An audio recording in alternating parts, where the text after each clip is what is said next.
Jeg synes, vi lige skal starte med at snakke lidt om noget, man gør, før man krøller håret. For det er en rigtig god idé at bruge et varmebeskyttende produkt, så du beskytter hårstrået fra varmeelementet. Både om det er en føntager, eller et glattejern, eller en krøllejern, det er ligegyldigt. Det giver bare et lille lag hen over håret, som så tager noget af varmen. Du kan både få olier eller cremer, eller hvad man nu ønsker, og det kan både komme i vådt og i tørt hår. Så det er altid vigtigt at starte med. Normalt vil jeg starte med at krølle fra nakken, men hvis du lige skal kunne se, hvad jeg laver, så starter vi lige op i fronten. Så tager du en tot i den størrelse, du ønsker krøllen i. Hvis du gerne vil have den sådan der, du kan også lave den halv størrelse. Okay. Men det her passer meget godt, fordi det bliver sådan en pæn, normal størrelse krølle. Yes. Den foran ansigtet her i fronten, den vil man jo gerne have til at lave sådan et vip ud af. Ja. Så det gør så, at der skal du så få den vinklet i den retning, du vil have den. Så du starter med, det er rigtig vigtigt, at du ikke trykker for hårdt. Hvis du trykker glattejernet meget hårdt sammen ned om hårtotten, og så drejer rundt, så laver du hakker hele vejen rundt om totten. Det bliver ikke en særlig pæn krølle. Nej. Så det vigtigste er faktisk, at du samler fladejernet, men holder en let hånd, sådan så du kan sno det rundt om, uden at det laver hakker. Så du placerer dit glattejern, og så begynder du at dreje rundt, sådan som du ønsker det. Og så hiver du glattejernet nedad. Haps. Ja. Hold da op. Og så får du en krølle. For du lige ser vinklen, fordi jeg står og gør det helt anderledes end dig. Så tager du din tot. Ja. Her. Så sætter du glattejernet. Ja, men et eller andet sted. Prøv om du kan vinkle hånden sådan, i stedet for at starte her. Ja. Så vinkle hånden den vej rundt. På her. Ja. Og så vipper du bagover. Okay. Og så tager du fat. Og så kører du nedad. Og så krøller den væk bagover. Ja. Så jeg synes, at det er din tur til at prøve. Ja. Ja. Nedover. Ja. Holder på. Bagover. Og drejer rundt. Du skal en gang længere rundt. Sådan der. Ja. Og ikke klemme for hårdt. Sådan der. Skal du se, så begynder der at være noget krøl i den. Ja. Ikke? Så kan du altid lige hjælpe den lidt med fingrene. Og så give den noget. Og så give den noget lak. Noget lak, sådan. Og du bestemmer selv, hvor hårdt et krøl du vil have. Fordi jo mere krøllet du vil have det, jo flere gange drejer du glattejernet rundt. Okay. Så hvis ligesom du bare vil have den til at lave sådan en swirl, så går du bare en gang rundt. Ja. Du kan også lave den 2 gange rundt, så får du et endnu større krøl. Okay. Ikke? Yes.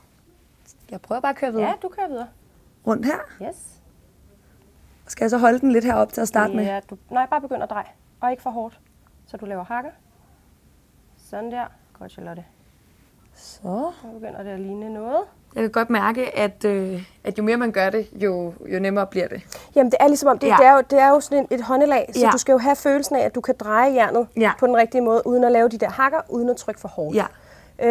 Så det er rigtigt, jo mere man øver sig på et helt hår, jo nemmere ligesom bliver det. Jo bedre bliver det. Ja, helt sikkert.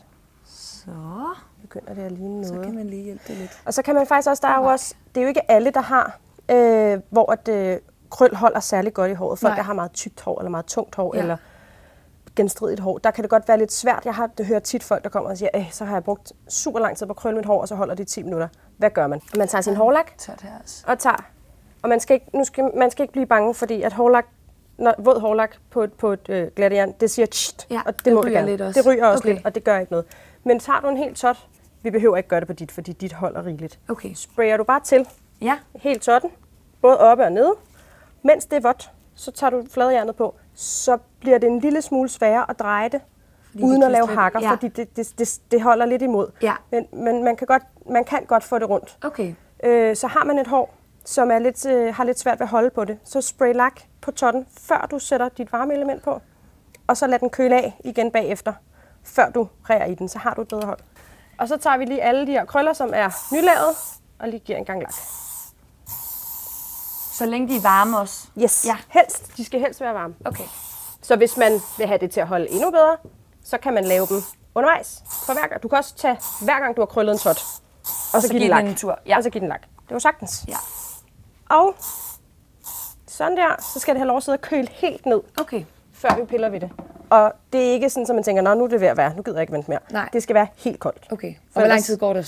Sådan, det er bare kommer an på tykkelsen af dit hår. Men du skal her ind under. Du skal ind under og mærke.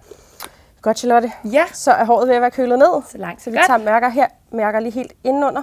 Jeg synes, det er ved at være en sådan nogenlunde stuetemperatur, som det jo er. Så nu rærer vi det ud. Tager en stor børste, og så rærer du bare ned igennem. Tager jeg lige den her. Tager du bare lige og gør sådan der, og så rærer du det igennem. Okay. Og det kører du bare hele håret. Så det er faktisk også at tage små totter i gang, i stedet for bare at køre den sådan alt for voldt. Du kan sagtens bare køre det hele igennem, men det er selvfølgelig lidt grovere at gøre på den måde, men det skal jo kunne holde til det. Du kan godt lade en enkelt være lidt mere krøllet end de andre, eller for at give det lidt mere sådan naturligt spil. Så det bestemmer man. Der er ingen regler, det bestemmer du selv. Det bliver flot nu. Ja, nu begynder det at være. Nå, så Charlotte, nu har du fået krøllet håret, og vi har fået det rigtig ud, og det er blevet simpelthen så fint. Du kan selvfølgelig altid slutte af med en ekstra gang lak for at give det noget mere hold. Okay. Hvis man gerne vil have det bobbet en lille smule op, for ikke at være for fladt heroppe i hårbunden, så kan du sagtens bare lige, både med fingrene, hvis du føler, at det er nok hold, eller du kan bruge et puderprodukt. Du kan både få de der, du kan drysse i, og du kan få dem på spray og alt muligt, som du lige ligger op i bunden, så du giver lidt fylde. Du kan faktisk også tage det ned i krøllerne, hvis du gerne vil have det sådan lidt mere fyldigt og mere stort. Så holder du bare dine krøller ud og sprayer noget puderprodukt i, og så møfler du det lidt ind med fingrene. Det skal være lidt mere Så det er op til, hvordan man gerne vil have det. Der er heldigvis så mange muligheder. Ja. Fedt. Tusind tak. Jamen, det var så lidt. For det. Det skal jeg hjem og krølle videre. Det skal du i hvert fald. Ja.